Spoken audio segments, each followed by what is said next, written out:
2020 could be a big year for New York, with a number of transformative bills hitting the floor this legislative session. We had the chance to sit down with State Senate Majority Leader Andrea Stewart-Cousins about what she hopes to accomplish. We are always going to be looking at the job development, the growing the economy. You know, obviously in a place like Westchester, I'm always concerned about the tax burden. Also on her radar, protecting the environment, funding schools and education, opioid misuse and addiction, and the growing number of vape users. She also addressed the rise of hate incidents across New York. It is absolutely unacceptable, and we will not stand for it. Telling us she expects a bill that would bring lessons on hate symbols into the classroom to move through the Senate rather quickly. People do need to be educated about what is acceptable and what is hate, and a lot of times we don't know the history. Stewart-Cousins said on just day 2 of the legislative session, they passed voting laws. We did the early voting, which I think is so very, very important. Many of the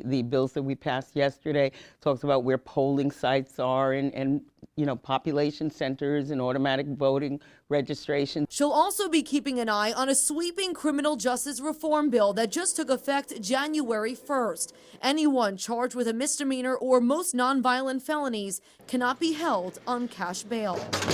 We will continue to work with all of our stakeholders and make sure that the impact of the law is what we want it to be. Again, not criminalizing poverty, criminalizing criminals. And she predicts the conversation about legalizing marijuana will continue. Just as it's happening around the country, that New York will certainly eventually legalize marijuana. New York is also facing a multi-billion-dollar deficit this year. Stewart-Cousins says she and her counterparts will work through it full steam ahead once the governor presents his budget in the next few weeks. For News 12, I'm Samantha Crawford.